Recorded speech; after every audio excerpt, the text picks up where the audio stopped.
Evangelio de Juan, capítulo 15. Vamos a continuar con el discurso del aposento alto y vamos a leer los versículos 18 hasta el capítulo 6, versículo 4. Si el mundo os aborrece, sabed que a mí me ha aborrecido antes que a vosotros.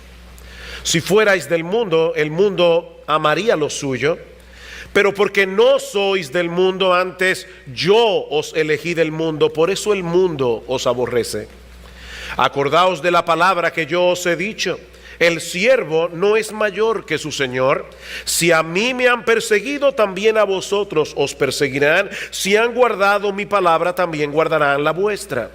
Mas todo esto harán por causa de mi nombre, porque no conocen al que me ha enviado.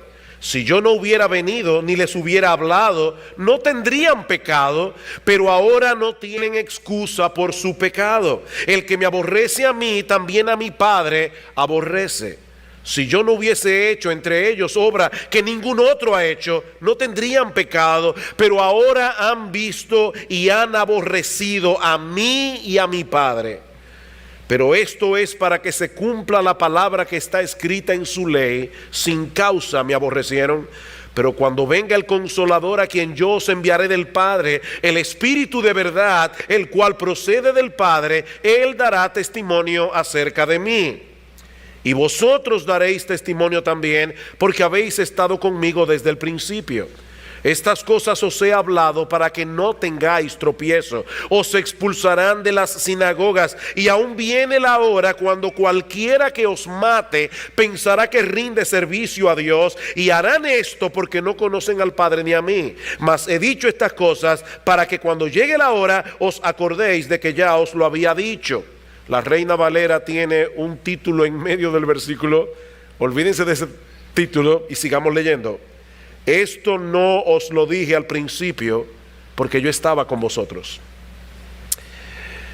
Si hay algo, hermanos, que distingue a nuestro Señor Jesucristo de muchos predicadores en el día de hoy, es que el Señor siempre fue claro al presentar lo que podríamos llamar los aspectos incómodos, los aspectos difíciles del cristianismo. Por ejemplo, al final del capítulo 9 del Evangelio de Lucas se narra la historia de 3 individuos que expresaron abiertamente su deseo de seguir a Jesús. Yo estoy seguro que si eso ocurriera hoy en muchas iglesias, los bautizarían de inmediato. Pero el Señor prefiere ponerle algunas trabas. Y dice Lucas que cuando uno de ellos le dijo: Señor, te seguiré a donde quiera que vayas. ¿Qué más podemos esperar? ¡Qué buen testimonio! Jesús le dijo: las zorras tienen guaridas y las aves de los cielos nidos, mas el Hijo del Hombre no tiene donde recostar su cabeza. En otras palabras, ¿tú estás seguro de que tú me quieres seguir a mí? Dijo a otro: sígueme. Él dijo: Señor, déjame que primero vaya y entierre a mi padre. Jesús le dijo: no deja que los muertos entierren a sus muertos, y tú ve y anuncia el reino de Dios. En otras palabras, déjame ponerte algo bien claro: si tú decides seguirme a mí, tienes que ponerme a mí por encima de toda atadura familiar. ¿Tú estás seguro que tú quieres seguirme? Entonces también dijo otro: te seguiré, Señor, pero déjame que me despida primero de los que están en mi casa. Y Jesús le dijo: ninguno que poniendo su mano en el arado mira hacia atrás es apto para el reino de Dios. Definitivamente no parece que Jesús estuviera muy ansioso por conseguir seguidores, porque este no es el tipo de mensaje que atrae a la mayoría. Y es lo mismo que encontramos en el capítulo 15 del Evangelio de Juan, que vamos a estudiar en la mañana de hoy. Hasta aquí, en el discurso del aposento alto, hemos estado considerando algunos de los grandes privilegios que disfrutan los cristianos. Hermanos, es glorioso ser cristiano. Nosotros tenemos una morada segura en la casa del Padre. Nosotros disfrutamos de una extraordinaria relación de intimidad con el Trino Dios. Estamos unidos a Cristo por la fe, como las ramas están unidas a la vid. Por causa de nuestra unión orgánica con Cristo, los cristianos producen frutos. Los cristianos estamos unidos unos a otros en una relación de amor y de comunión cercana. Y por si todo eso fuera poco, el Señor enfatiza el hecho de que los cristianos tenemos la certeza de que nuestras oraciones elevadas al Padre en su nombre serán respondidas. No existe un ser más privilegiado en el mundo que un cristiano. Pero,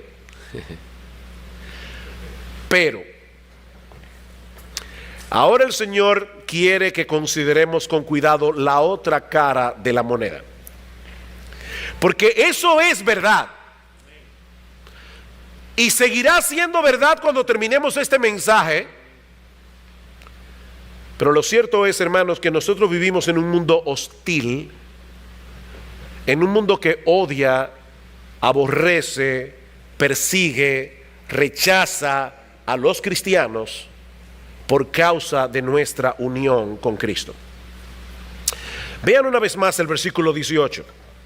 Si el mundo os aborrece, sabed que a mí me ha aborrecido antes que a vosotros. Y cuidado, hermanos, no debemos leer ese sí condicional como si el Señor estuviera diciendo: supongamos por un momento que el mundo los aborrezca, porque existe la posibilidad de que eso ocurra. No, la forma como está escrito el pasaje da por sentado que el mundo nos aborrecerá.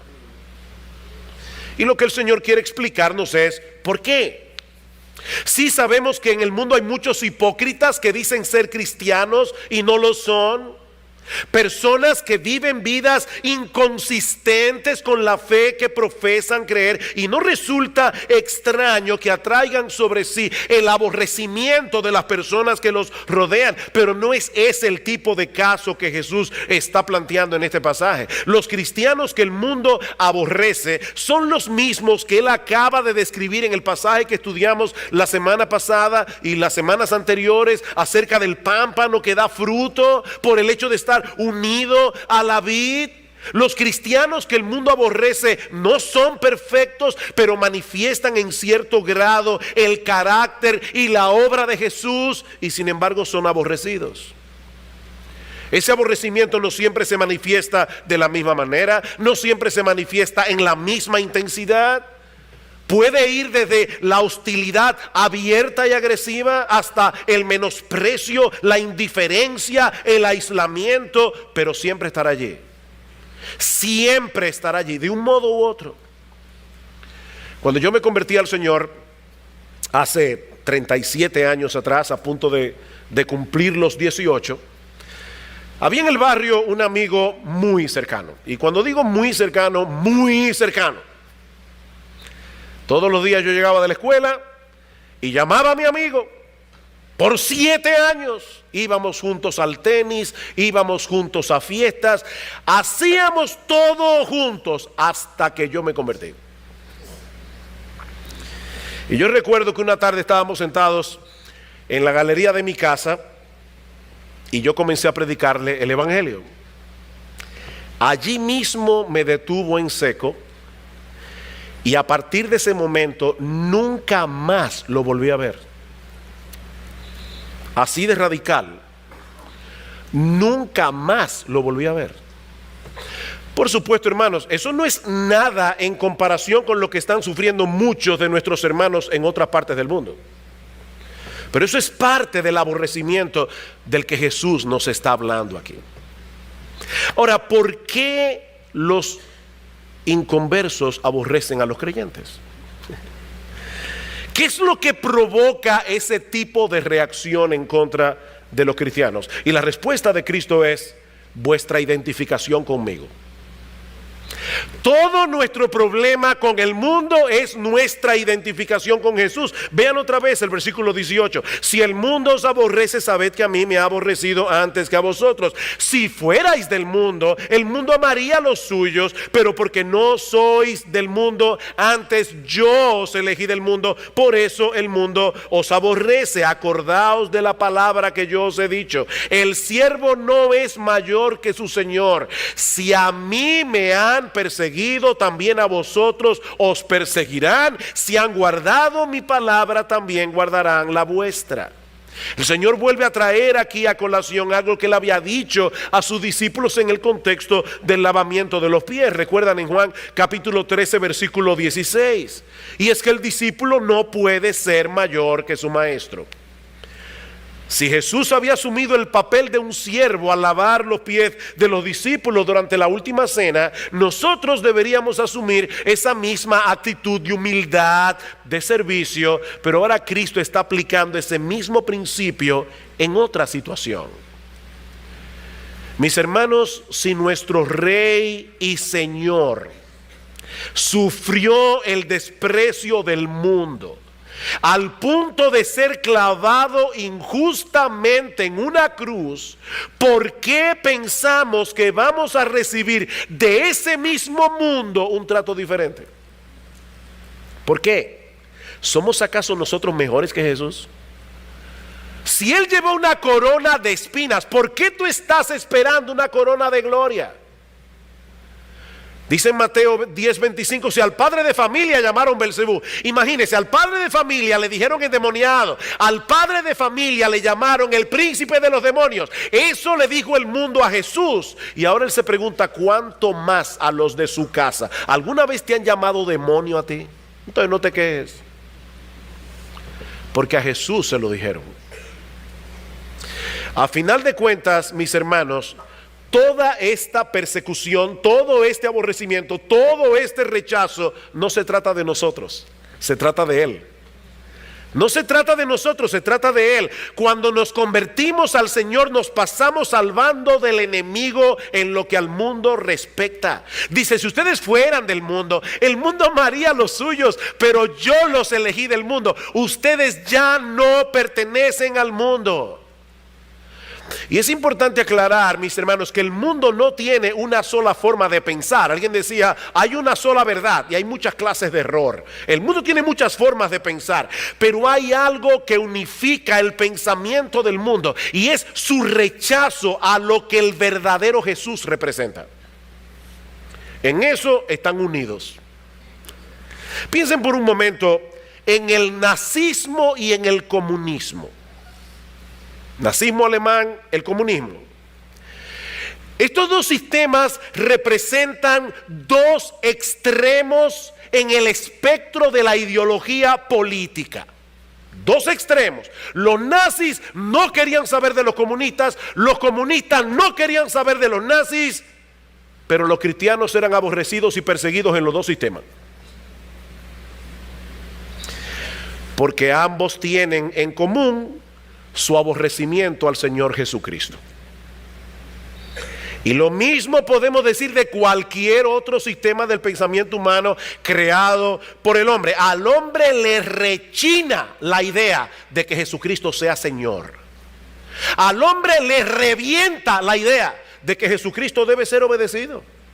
En ese sentido, los cristianos, mis hermanos, debemos ver la persecución y la hostilidad de parte del mundo como una especie de pasaporte que nos identifica con una ciudadanía de la que deberíamos estar sumamente orgullosos. Somos ciudadanos de otra nación. ¿No nos deberíamos disfrutar en absoluto ser aborrecidos y ser rechazados por el mundo? ¿No somos masoquistas? ¿Nosotros no disfrutamos sufrir? Pero debiera ser motivo de gozo el hecho de que seamos identificados con Cristo de tal manera que el mundo desvíe hacia nosotros el odio que le tiene a Él. Eso debe ser motivo de gozo. Eso fue lo que experimentaron los apóstoles en Hechos capítulo 5. ¿Recuerdan cuando fueron azotados por el Sanedrín? Dice en el versículo 41 que ellos salieron de la presencia del concilio gozosos de haber sido tenidos por dignos de padecer afrenta por causa del nombre. ¡Wow! ¡Qué privilegio! Para los apóstoles esos azotes fueron una medalla de honor. ¡Wow! Ya nos están viendo como a Cristo, porque nos odian como lo odiaban a Él. ¡Qué gozo! ¡Qué alegría! Bienaventurados sois, dice el Señor, cuando por mi causa os vituperen y os persigan y digan toda clase de mal contra vosotros mintiendo, siempre que sea mintiendo. Gozaos y alegraos, dice el Señor, porque vuestro galardón es grande en los cielos, porque así persiguieron a los profetas que fueron antes que vosotros. En otras palabras, wow, qué privilegio tienen ustedes. Están en compañía de los profetas. Por supuesto, esta es una moneda de doble cara. Noten una vez más el versículo 20, dice el Señor: si a mí me aborrecieron, también a ustedes lo van a aborrecer, pero si han guardado mi palabra, también guardarán la vuestra. No todas las personas del mundo reaccionan con ira y con odio cuando se les predica el evangelio. ¿Y saben dónde está la prueba de eso? Aquí. ¿O ustedes no pertenecían al mundo? ¿De dónde vinieron ustedes a la fe cristiana? Ustedes eran santos desde que, como dice la gente, yo soy cristiano desde chiquito. No, aquí nadie era cristiano desde chiquito. Mis hermanos, nosotros también vinimos del mundo. Nosotros también pertenecíamos a ese sistema que aborrece al Señor. Pero Cristo venció nuestra hostilidad cuando alguien nos predicó el evangelio. Y lo que el Señor está diciendo aquí es: lo mismo va a suceder con otros a través de vuestra predicación. Así como el mundo nos aborrece por causa de Cristo, otros nos escucharán precisamente porque representamos a Cristo. Ahora yo tengo una pregunta. El mundo aborrece a Jesús y nos aborrece a nosotros por nuestra identificación con Jesús. La pregunta es: ¿y por qué el mundo odia a Jesús? ¿Por qué ese odio del mundo contra Jesús? Eso nos lleva a la segunda razón que encontramos en este pasaje. El mundo odia a Jesús porque Jesús expone su pecado. El mundo odia a Jesús porque Jesús expone su pecado. Noten el versículo 21. Mas todo esto harán por causa de mi nombre, porque no conocen al que me ha enviado. Si yo no hubiera venido ni les hubiera hablado, no tendrían pecado, pero ahora no tienen excusa por su pecado.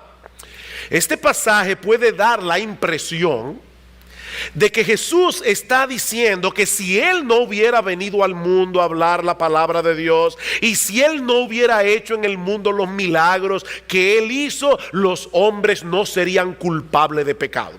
Eso es lo que parece que el texto dice. Pero es obvio que eso no es lo que Él quiere decir, mis hermanos. Porque fue precisamente para salvar al hombre de sus pecados que Jesús vino al mundo. Así que el mundo era pecador antes de que Jesús viniera. No fue la venida de Jesús lo que hizo al mundo ser pecador, pero la venida de Cristo hace al hombre mucho más culpable de un pecado en particular. La venida de Cristo al mundo hace al hombre mucho más culpable de un pecado en particular, el pecado de no conocer a Dios el Padre, a pesar de haber tenido una revelación tan espectacular a través de Jesús. ¿Cuál es el pecado? El pecado de seguir rechazando a Dios el Padre, de no conocer a Dios el Padre, a pesar de haber tenido en Jesús una revelación tan espectacular. El hecho de que el mundo no conoce a Dios es un pecado.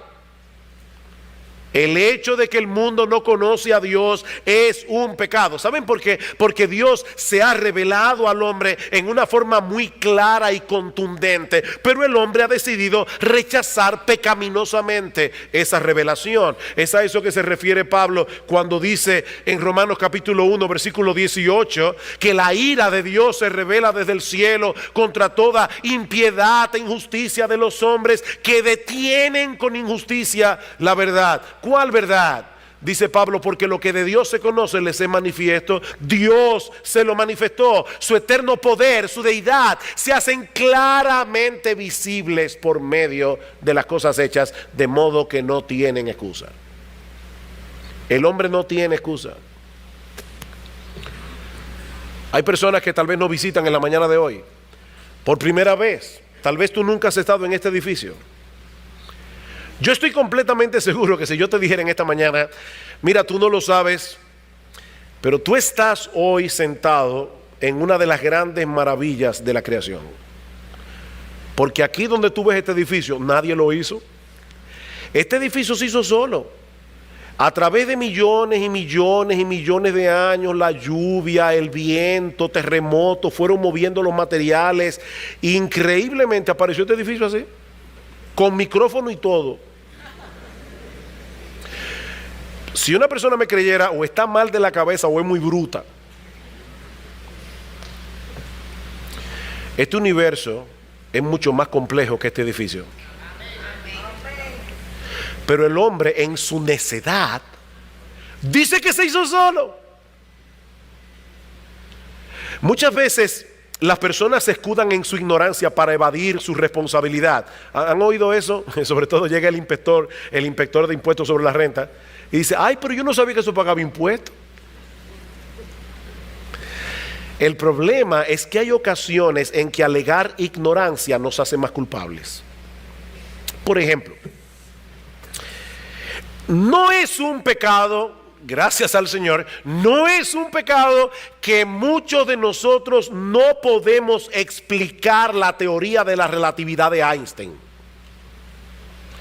Digo, si no sé, no voy a pedirle que levanten la mano, yo no sé cuántos aquí pudieran explicar esa teoría.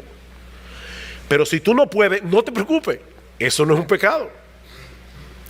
Ahora, imagínense que un individuo va manejando en una autopista cuyo límite de velocidad es 100 kilómetros por hora. Y él decide no mirar a propósito los letreros para poder manejar a 140 con una limpia conciencia. Por supuesto, lo detiene el policía de tránsito. ¿Ustedes creen que ese policía lo va a dejar libre bajo el alegato de que él ignoraba el límite de velocidad?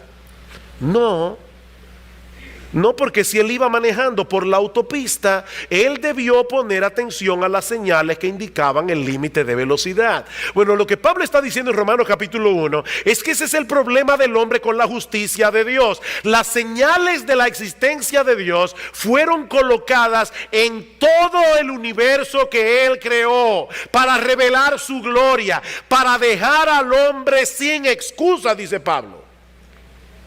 Pero ahora vino Cristo al mundo y trajo una luz mucho más brillante todavía.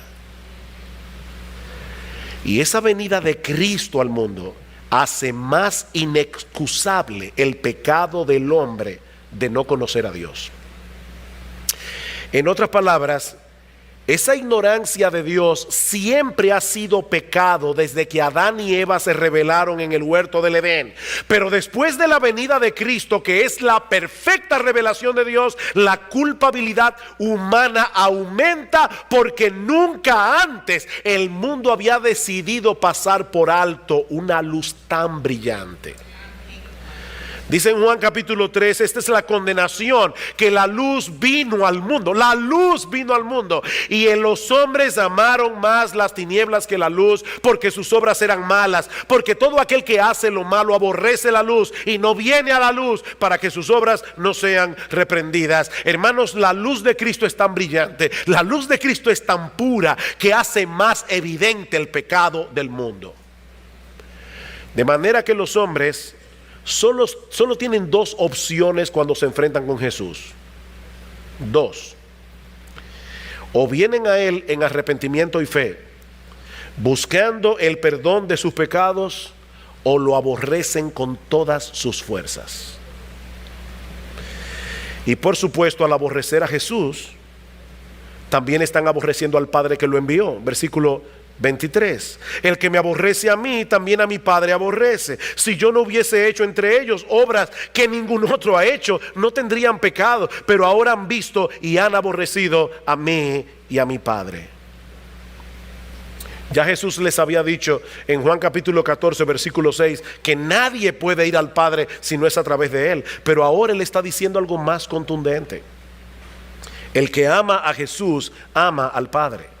El que aborrece a Jesús aborrece al Padre también. Los líderes religiosos en el tiempo del Señor pretendían conocer a Dios. Sin embargo, cuando vino Jesús de parte de Dios y para revelar a Dios, lo rechazaron. ¿Cuál es la conclusión lógica? Que en realidad no conocían a Dios. ¿Y saben qué, mis hermanos y amigos que están aquí en esta mañana? Eso mismo ocurre en el día de hoy. ¿Ustedes saben cuántas personas dicen tener una relación con Dios? Y algunos son increíblemente religiosos. Pero cuando se les dice que son pecadores, que necesitan un Salvador que los libre de la ira de Dios, se molestan porque ellos no se ven a sí mismos tan malos como para merecer el castigo de la justicia divina. Y lo que Jesús nos está diciendo aquí es que cuando el hombre reacciona de esa manera a la persona de Jesús como Salvador, evidentemente es porque no conocen a Dios. Mi amigo, escúchame bien. No importa lo que tú digas con tu boca. Si rechazas a Jesús, y déjeme hacer un paréntesis aquí.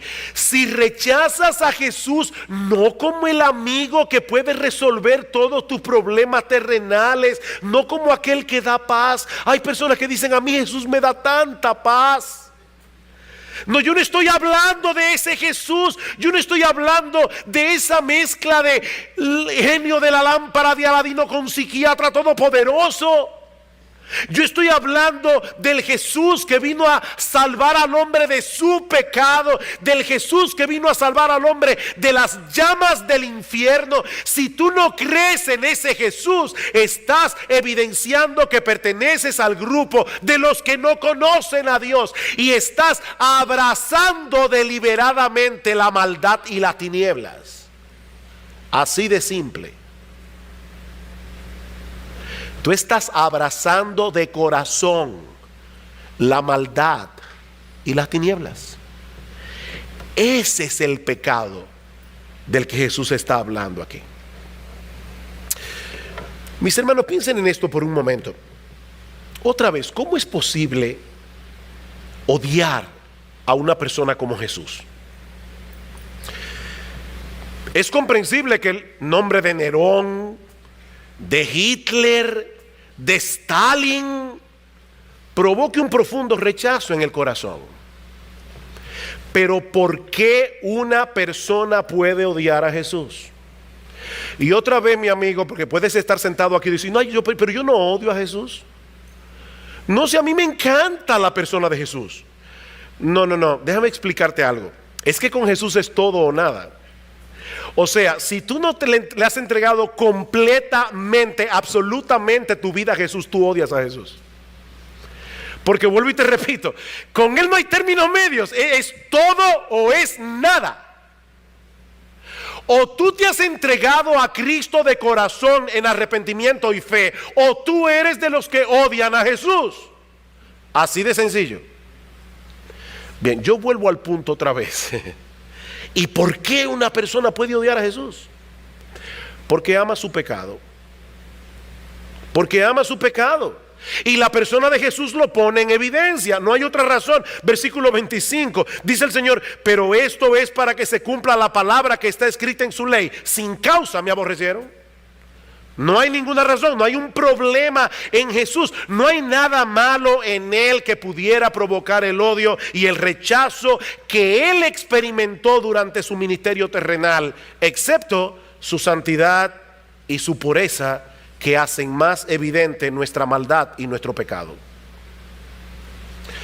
Mira, mi amigo, no te engañes, si tú y yo hubiéramos estado al pie de la cruz el día de la crucifixión, hubiéramos gritado con la multitud: crucifícale. ¿Sabes por qué?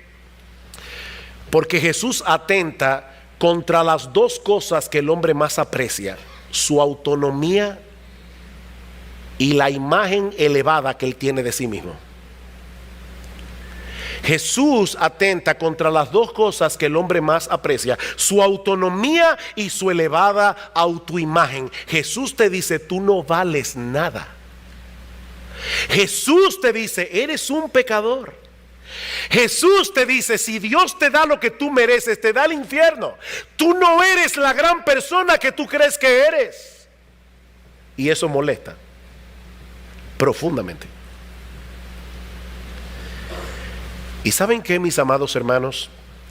En la misma medida en que nosotros pongamos en evidencia el pecado del mundo a través de nuestro estilo de vida, cuando nos negamos a hacer lo que todo el mundo hace, a través de nuestra predicación, vamos a provocar el mismo rechazo.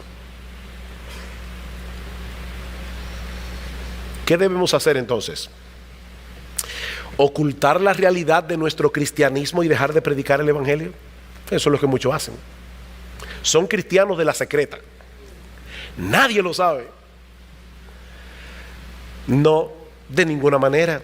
Y eso nos lleva a nuestro segundo encabezado. Ya hemos visto que el mundo aborrece a los cristianos por su identificación con Cristo. Pero el Señor nos dice ahora en los versículos 26 y 27 que los cristianos, a pesar de ese aborrecimiento del mundo, deben unirse al Espíritu Santo, dando testimonio del evangelio a ese mismo mundo que los aborrece. Versículo 26. Pero cuando venga el Consolador, a quien yo os enviaré del Padre, el Espíritu de verdad, el cual procede del Padre, Él dará testimonio acerca de mí, y vosotros daréis testimonio también, porque habéis estado conmigo desde el principio. Nosotros hemos visto a través del estudio de todo este discurso que una de las grandes preocupaciones de los apóstoles esa noche era el hecho de que Jesús les había dicho que Él se iba. Y es en ese contexto que el Señor le promete la venida del Espíritu Santo. Dice en el capítulo 14, versículo 16: yo rogaré al Padre, os dará otro Consolador para que esté con vosotros para siempre, el Espíritu de verdad. Pero ahora el Señor les hace ver que el Espíritu Santo no solo iba a venir al mundo a ayudar a los cristianos. El Espíritu Santo vendría también a dar testimonio de Jesús en el mundo. La semana que viene nosotros vamos a hablar de esto un poco más ampliamente cuando consideremos los versículos 7 al 11 de Juan 16. Por ahora es suficiente decir, hermanos, que no estamos solos en la tarea de llevar el evangelio al mundo. De hecho, si ustedes notan con cuidado otra vez los versículos 26 y 27 que acabamos de leer, ¿quién es el que hace la obra de dar testimonio de Cristo en el mundo? ¿El Espíritu Santo o los cristianos? ¿Quién es el que da testimonio? ¿Es el Espíritu Santo o son los cristianos? La respuesta es sí. Ustedes han visto a esa persona que dice: ¿tú vas para el norte o vas para el sur? Sí. Bueno, ¿es el Espíritu o son los cristianos? Sí. Los dos. Los dos. Porque el Espíritu Santo es el que da testimonio de Cristo en el mundo a través de los cristianos. A través de los cristianos. Y es interesante notar la conciencia que tenían los creyentes de la iglesia primitiva de esa obra del Espíritu en medio de ellos. Cuando los apóstoles fueron presentados ante el concilio en Hechos capítulo 5 y los azotaron para que no siguieran predicando en el nombre de Jesús, los amenazaron. Noten lo que dice Pedro en el versículo 29 de Hechos 5. Respondiendo Pedro y los apóstoles dijeron: es necesario obedecer a Dios antes que a los hombres. El Dios de nuestros padres levantó a Jesús, a quien vosotros matasteis colgándole en un madero. A este Dios ha exaltado con su diestra por príncipe y salvador, para dar a Israel arrepentimiento y perdón de pecados. Y nosotros somos testigos suyos de estas cosas, y también el Espíritu Santo, el cual ha dado Dios a los que le obedecen. Nosotros somos testigos de estas cosas, pero también el Espíritu Santo. De hecho, cuando Esteban estaba cuando iba a ser apedreado, dice en Hechos capítulo 6 versículo 10 que ellos no podían resistir a la sabiduría y al espíritu con que hablaba. Y el espíritu ahí es con E mayúscula. Ellos no podían resistir al Espíritu Santo. Hermanos, ¿saben por qué el mundo no ha podido detener el avance del evangelio? Por más oposición que haya levantado y que seguirá levantando a través de la historia, porque no es una obra humana. No es una obra humana, mis hermanos. Eso es un misterio, pero es un tremendo aliento saber que cuando nosotros llevamos el evangelio, el Espíritu Santo está ahí, haciendo una obra, infundiéndonos amor por los perdidos, valor para predicar el evangelio, dándonos mansedumbre en medio de la provocación, trayendo a nuestras mentes las verdades de la palabra de Dios y un montón de cosas más. Y mientras Él está haciendo todo eso en nosotros, al mismo tiempo el Espíritu está obrando en las mentes y corazones de los que escuchan, dándoles convicción de pecado, abriéndoles los ojos, sembrando la palabra, ablandando sus corazones, dándoles nueva vida. Nosotros no sabemos que todo eso está sucediendo, pero Él está ahí, hermanos. Él está ahí haciendo una obra. Pero una vez más, el Señor no quiere darnos una impresión equivocada. Ese testimonio que los creyentes darán ante el mundo provocará en ocasiones una reacción extremadamente violenta y hostil. Capítulo 16 de Juan 15. Estas cosas os he hablado para que no tengáis tropiezo.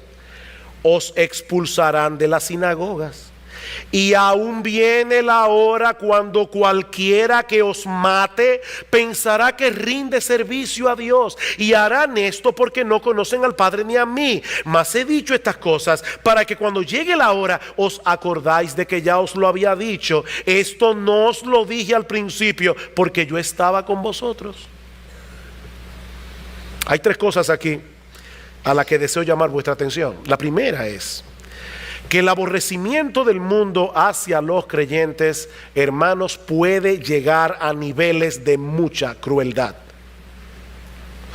El aborrecimiento del mundo hacia los creyentes puede llegar a niveles de mucha crueldad. Os expulsarán de las sinagogas, y aún viene la hora cuando cualquiera que os mate pensará que le rinde un servicio a Dios. Para nosotros que vivimos en Occidente puede darnos la impresión de que ese tipo de reacción contra los cristianos es cosa del pasado. Pero mis hermanos, eso no es así. Muchos expertos en misiones tienen la convicción de que durante el siglo XX y lo que vamos del siglo XXI ha habido más martirios de cristianos que en todos los siglos juntos que nos han precedido. Aún en la época del Imperio Romano, las persecuciones contra los cristianos eran focalizadas la mayoría de las veces. Eran lugares muy específicos. Y de hecho, a veces nosotros leemos acerca de las persecuciones del Imperio Romano y pensamos que todos los cristianos eran perseguidos. No, la mayoría de las veces eran los líderes a los que perseguían. Eran muy focalizadas. Pero hermanos, hay lugares en el día de hoy en que por años los creyentes han estado pagando un precio sumamente alto por causa de su fe. Las últimas estadísticas que estuve leyendo la semana pasada nos dicen que en los países musulmanes radicales asesinan a un cristiano cada 5 minutos. En la purga de Mao murieron 12 millones de personas. Y muchos de ellos murieron por ser cristianos. Quiere el Señor que nosotros nunca tengamos que experimentar una persecución como esa. Pero hermanos, no olvidemos que el mundo en que nosotros vivimos aquí en Occidente no es menos malo ni menos peligroso que el mundo en el que ellos viven. Es el mismo mundo. De hecho, yo me pregunto si nosotros que vivimos en Occidente no estaremos en una situación mucho más peligrosa que la de ellos, espiritualmente hablando. ¿Por qué? Porque para esos cristianos es evidente que el mundo no es su amigo. Para esos cristianos es evidente que están en un lugar peligroso. Ellos saben que el mundo no es su lugar de residencia permanente. Pero hermanos, nosotros que vivimos en una situación tan relativamente cómoda, fácilmente podemos ser confundidos, pensando que el mundo sí puede llegar a ser nuestro hogar después de todo. Debemos orar fervientemente por nuestros hermanos perseguidos. Debemos orar para que el Señor los consuele. Debemos orar para que el Señor los fortalezca en medio de sus tribulaciones. Aún debemos pedir, Señor, que cesen las persecuciones en algunos lugares. Pero hermanos, debemos orar por nosotros mismos, para que el Señor nos ayude a mantener una conciencia de peregrinos en medio de la situación en que vivimos, porque sea a través de la violencia física o sea a través de la mundanalidad, lo que el mundo persigue es que seamos infieles al Señor y que seamos ineficaces en la expansión de su reino. A uno los amenaza con un garrote y a otro los seduce con la diversión, con las riquezas, con la fama. Pero es el mismo mundo, hermanos, y es el mismo diablo.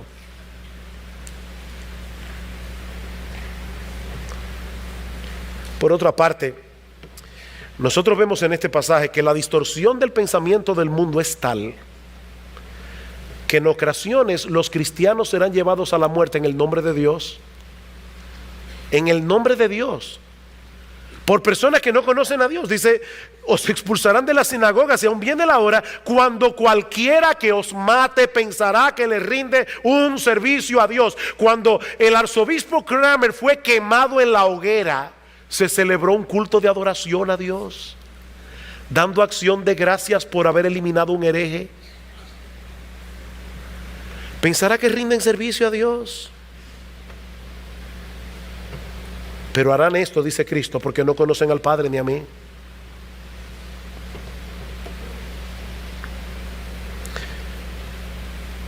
Durante el tiempo de Jesús y los apóstoles, la persecución la levantaron los líderes religiosos de Israel. ¿Recuerdan el testimonio de Pablo?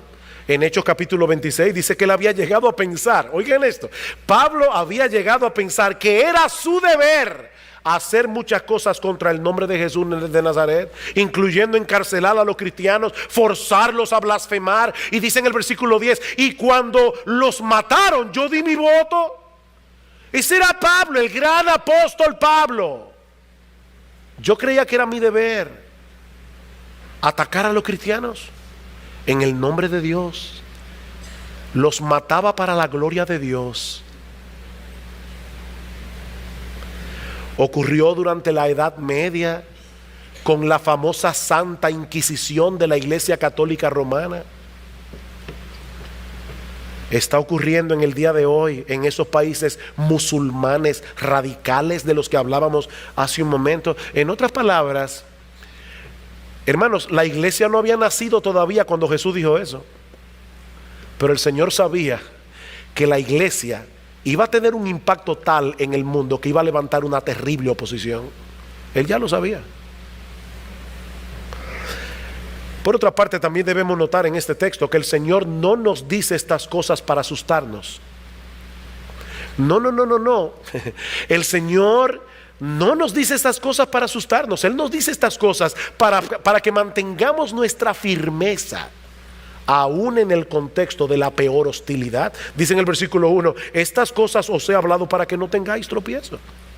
Y en el versículo 4, mas os he dicho estas cosas para que cuando llegue la hora os acordéis de que ya os lo había dicho. Esto no os lo dije al principio porque yo estaba con vosotros.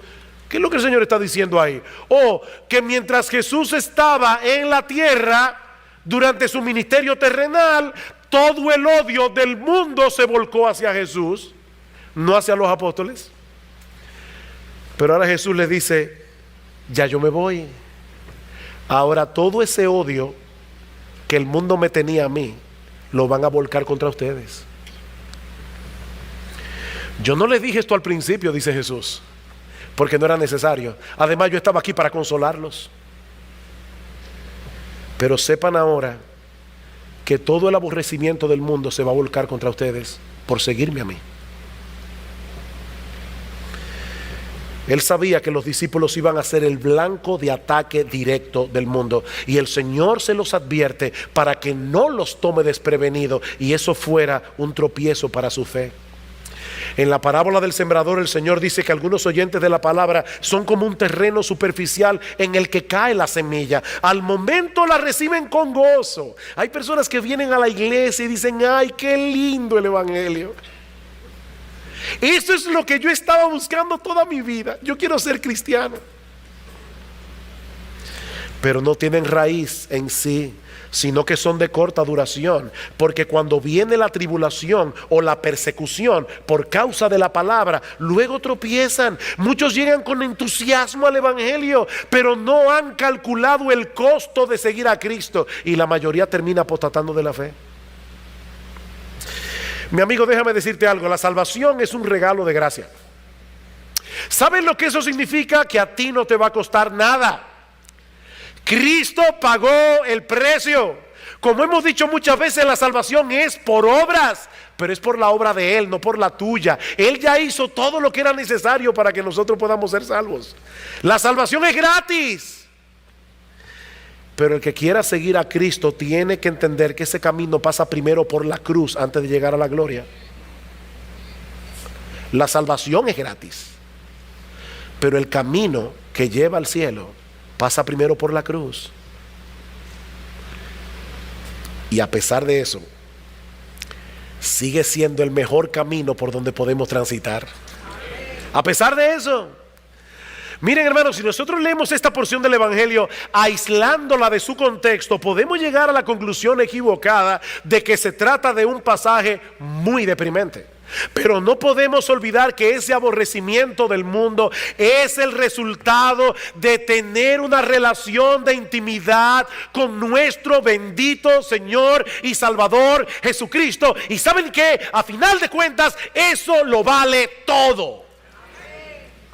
Todo. Escuchen cómo concluye este discurso del aposento alto. Juan 16:33. Estas cosas os he hablado para que en mí tengáis paz. En el mundo tendréis aflicción, pero confiad, yo he vencido al mundo. Yo he vencido al mundo. Esa es la otra cara de la moneda. Nosotros vamos detrás de un Salvador que murió, que fue crucificado en una cruz, pero vamos detrás de un Salvador que resucitó de los muertos al tercer día, ascendió a los cielos, está sentado a la diestra de Dios, esperando hasta que todos sus enemigos sean puestos por estrado de sus pies. Mis hermanos, en esta guerra nosotros estamos del lado del vencedor, y no importa lo que tengamos que sufrir en este mundo caído, vale la pena servir a Cristo, vale la pena seguir proclamando el mensaje del evangelio, vale la pena seguir llamando a los hombres al arrepentimiento y a la fe, no importa el precio que tengamos que pagar por eso. Vale la pena. Cuando estemos en la presencia del Señor y veamos las cosas desde la perspectiva de la eternidad, nos vamos a dar cuenta que mucho de lo que la gente llamaba una vida exitosa fue una pérdida de tiempo. Hay mucha gente perdiendo el tiempo. Hay muchos cristianos perdiendo el tiempo. A finales del siglo XIX hubo un hombre muy rico que impactó mucho mi vida cuando leí su testimonio hace años atrás. Se llamaba C.T. Studd, con un futuro brillante en el mundo de los deportes, pero conoció al Señor a través de la predicación de Moody. Le dio la espalda a sus riquezas totalmente, le dio la espalda a la fama y decidió servir al Señor como misionero durante décadas, primero en China, luego en África, en medio de situaciones sumamente adversas. Studd escribió en uno de sus escritos: algunos quieren oír el sonido tierno de la campana en la iglesia o en la capilla. Ay, me encanta, y ahora con aire mejor. Yo, dice él, quiero abrir salidas de emergencia a un palmo o dos del espantoso infierno. Él pudo haberse quedado en Inglaterra y disfrutar de su dinero, pero dice: no, yo prefiero pasarme la vida abriendo salidas de emergencia a un palmo o dos del espantoso infierno.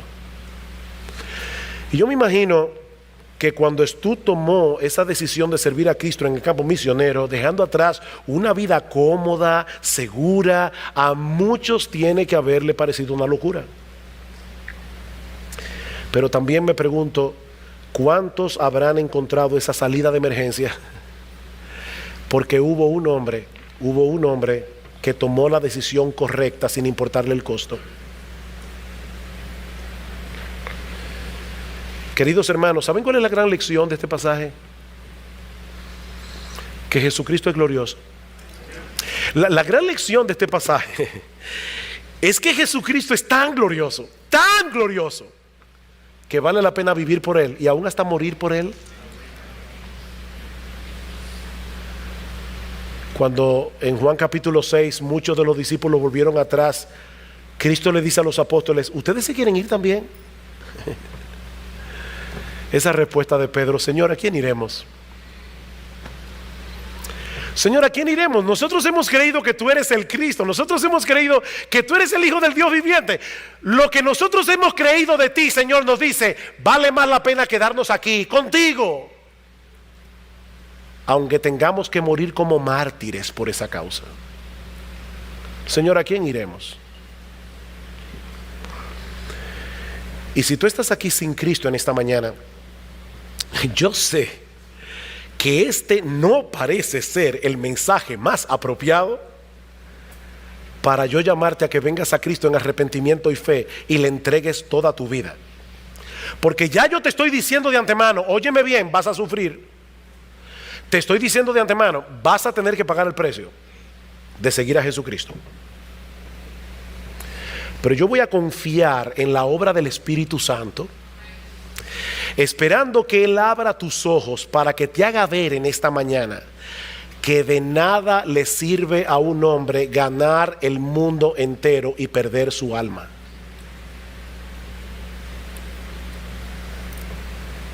Yo voy a confiar en que el Espíritu Santo te va a abrir los ojos en esta mañana para hacerte ver que Jesucristo es precioso, para hacerte ver que en Él hay perdón de pecados, para hacerte ver que en Él está el don de la vida eterna, para hacerte ver que vale más la pena ser amigo de Jesús y enemigo del mundo que ser amigo del mundo y enemigo de Jesús. Pero recuerda, no se puede estar en los dos bandos al mismo tiempo. Escoge hoy a quién vas a servir, porque ser amigo del mundo significa ser enemigo del Todopoderoso, que algún día te va a juzgar en su tribunal. Escoge hoy a quién servís.